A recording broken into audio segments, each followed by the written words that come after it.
Sur ce, on passe à notre panel de parlementaires. Mes invités ce soir, les députés Rosanne Doré-Lefebvre, Francis Scarpaleggia et Jean-François Fortin. Bonsoir à vous trois. Bonsoir. Je vous signale, et à vous et aux téléspectateurs, que nous avons invité quelqu'un pour représenter le Parti conservateur. Il n'y avait personne disponible pour notre panel de discussion ce soir. Je commence avec vous, Rosanne Doré-Lefebvre. Ouverture d'esprit du ministre Poilievre, votre réaction sur la réforme C-23 et les adoucissements qui ont été proposés? Oui. Avec ce qui a été proposé par les conservateurs, on peut dire que c'est un pas qui est dans la bonne direction. Le NPD, depuis le début, depuis que C-23 a été déposé en Chambre, on a posé plus de 250 questions sur le sujet. On a fait ce que les conservateurs n'ont pas fait et on a consulté la population canadienne d'un bout à l'autre du pays pour savoir ce qu'ils pensaient réellement de la réforme électorale présentée par le ministre Poilievre. Donc, je crois que face à toute la réaction des Canadiens et des Canadiennes, ils ont décidé de reculer. Ce n'est qu'un pas dans la bonne direction, par exemple. Est-ce que ça va être suffisant? Seul le temps nous dira. Est-ce que ce recul est suffisant, justement, M. Scarpaleggia?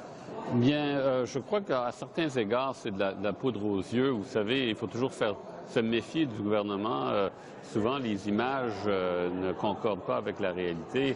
Effectivement, il ne ramène pas le système des répondants à toute fin pratique et aussi ne donne pas le pouvoir aux commissaires de forcer les témoins à lui donner certaines informations, certains renseignements qui pourraient aider à une enquête. Alors, on verra en comité, mais effectivement, le gouvernement a réagi parce qu'il n'avait pas vraiment le choix.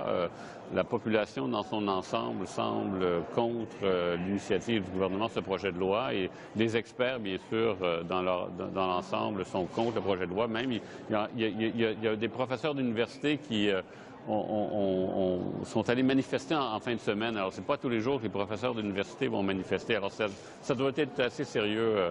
Il doit y avoir des failles sérieuses dans ce projet de loi. M. Fortin, comment vous voyez les concessions de M. Poilievre? Est-ce que ça va assez loin?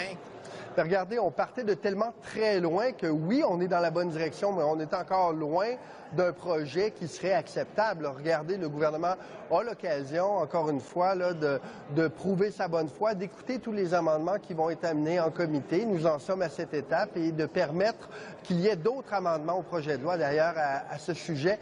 Bon, quelques amendements du Bloc québécois ont été entendus et font partie des modifications du gouvernement, mais il y a encore la possibilité pour les électeurs de voter à visage couvert. Alors, nous allons amener un amendement à cet effet-là. On voit que le gouvernement a plié. A-t-il plié à cause des nombreuses questions qui provenaient de l'opposition, de tous les partis?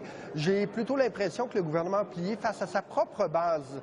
Vous le savez, à chaque fois qu'il est critiqué de l'intérieur, quand on entend des ténors tels que Preston Manning critiquer une réforme propre à son parti, on voit que le gouvernement tente de reculer. Il le fait également pour la séparation du revenu.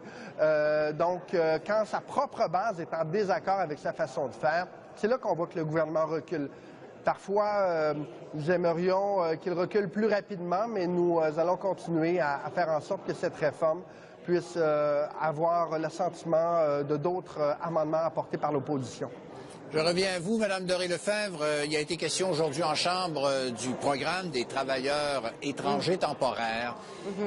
Selon vous, cette réforme-là, qu'est-ce qu'on doit faire, pas cette réforme, mais en fait ce programme, qu'est-ce qu'on doit faire avec? Le retravailler au complet ou le modifier? Comment vous voyez ça? Je pense sincèrement qu'il faut revoir complètement le programme des travailleurs étrangers. On peut constater actuellement, avec les nombreux exemples qu'on a partout à travers le pays, que c'est un véritable fiasco. Un fiasco que le ministre Kenney essaie de mettre directement dans les mains des employeurs en disant que c'est pas de sa faute. Puis c'est très, très décevant de voir ça. Malheureusement, je pense que avec le recul que le ministre a pris, en fait, face au programme des travailleurs étrangers la semaine dernière, en disant qu'il allait revoir les pratiques en termes de restauration, entre autres, je crois que c'est une preuve que le ministre est en train de réaliser que le programme ne s'en va pas dans la bonne direction. Le ministre doit... Et puis là, je pèse mes mots, mais doit mettre ses culottes dans ce qui a trait au programme des travailleurs étrangers, doit revoir complètement la façon de faire que les conservateurs ont à ce sujet-là. et doit écouter la population, doit écouter les employeurs et les travailleurs aussi.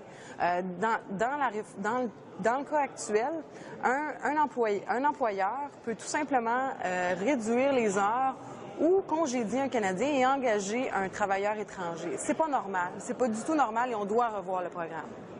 M. Scarpalagia, votre point de vue là-dessus? C'est évident que le gouvernement ne maîtrise pas ce dossier. C'est pas d'hier qu'on critique le programme.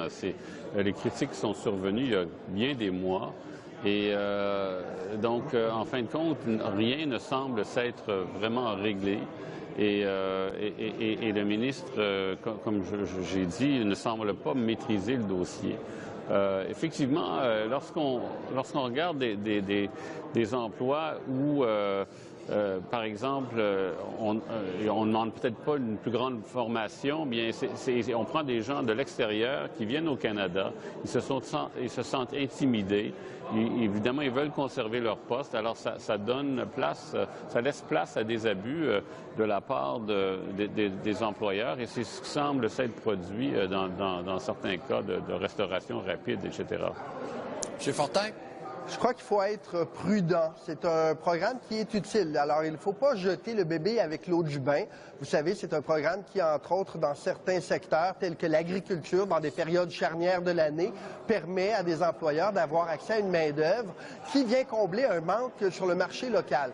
Toutefois, de voir des abus, de voir des employeurs utiliser à la fois ce programme-là pour abaisser les conditions de travail et même remplacer des employés dans un marché où il y a une main-d'œuvre accessible, bien, c'est des dérives du programme qu'il faut permettre de fermer. Alors, ce programme-là est nécessaire, mais il faut être capable de bien l'encadrer et de faire en sorte que les dérives soient pratiquement impossibles.